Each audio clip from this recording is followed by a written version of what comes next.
My job here is to assure compliance with the construction codes for the most part, building, plumbing, electrical, more recently energy codes, zoning ordinances, floodplain management ordinances. Anything to do with construction or land use ends up in my department here, and that's what we deal with. We also deal with the housing code, so if folks have problems with their buildings, landlord-tenant issues sometimes that affect public, the person's safety, we get involved in it if we get complaints. We look into environmental issues. We assist with DEP, land use issues such as Natural Resources Protection Act stuff. We also check on erosion sedimentation control, make sure that all of that is in place on construction sites. So we're involved in a lot of things here. We do regular inspections on construction projects, even city construction projects. We check for foundations, rebars. We check the building plans, but actually before the construction starts to make sure it complies with the building code. And then our job is to make sure everything goes up according to the plan. And that's it in a nutshell. We're also the health department for the city. Dr. Connor Moore is our health officer, our official health officer, and we bring him in when we're talking about communicable diseases and things that he has a very good grasp on. Otherwise, we get to deal with the restaurant issues, bed bugs, anything to do with a health complaint, we'll handle it here first. So that's my job as well. I'm an assistant health officer for the city. It's hard to deal with issues that kind of develop into personal issues between neighbors. A lot of times folks will get into a misunderstanding, if you will, with the neighbors that develops and constantly grows and grows and grows, and then we're asked to step in and take sides, and we don't really like to get in the middle of those things. We would hope that people can talk to their neighbors and settle disputes with their neighbors without having to bring us in on things like that. But those are difficult situations that we don't like to get in the middle of, but I think for the most part people just want to be heard out. They need to know that somebody here at Town Hall is listening to their complaints. Even if they can't do anything about them, they want to know that somebody took the time to, understand what they're saying and explain whether or not the city can do something for them. And for the most part, people are accepting of that. They understand that there are certain rules that we have to enforce, and there are certain rules that aren't there, and a lot of folks don't understand that they're not there.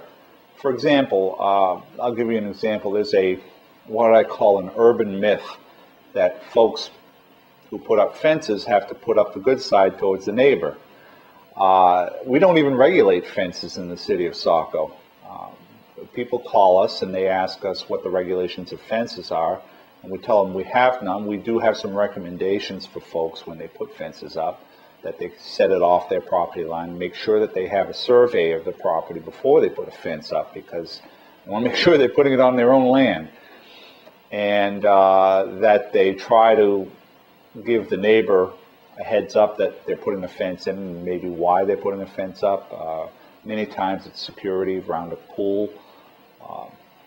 And so we also tell the folks that call and complain, oh, the neighbor put the bad side to me. Isn't that against the law? It's like, no, not really. It's certainly not a good way to keep good neighbor relations, but it's not against the law. So once we explain it to them, they understand. And the state of Maine is in the process of adopting for the first time a mandatory building and energy code for the state. We've had a local locally adopted building code for many, many years, but that is more the exception than the rule in the state of Maine. Now the state is going to actually have a mandated code and an energy code that we just started using here in Saco. So there's an education curve that we need to take into consideration when we're going out there and doing inspections, saying this is the way you need to do it. We're trying to get as much information to the contractors as possible. We're putting something up on the website now on the energy code and how to do things so that it does comply with the code. So we look at ourselves as educators as well as enforcement people.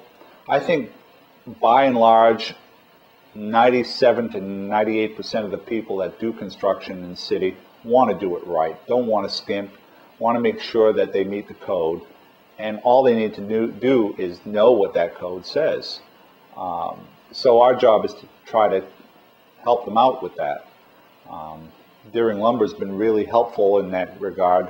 They've sponsored some classes for contractors that myself and the code enforcement officer from Kennebunk do presentations at, and that helps. And we got a huge turnout. We have, the last time we did it, we had 120 contractors show up to this thing because they really want to know what the code requires them to do.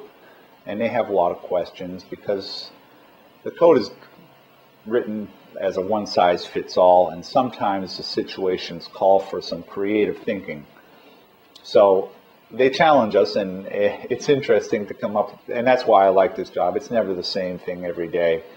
I mean, today I'm dressed in a tie, and tomorrow I need to be dressed in jeans because I'm out looking for a malfunctioning septic system somewhere in the back 40. So it's always something different every day. And we try to help people work towards solutions. As much as we're the enforcement arm of the codes, we look upon ourselves as being the solution arm too. We're trying to work towards a common goal of code compliance. We're not here to be punitive to people or to fine them because we can or to bring them to court because we can. We're there to make sure that the end result is a safe product for the citizens of the city. Thanks for watching Inside City Hall, where we delved into the different levels and departments of government here in the city of Saco. I'm Justin Schnedt. Thanks for watching.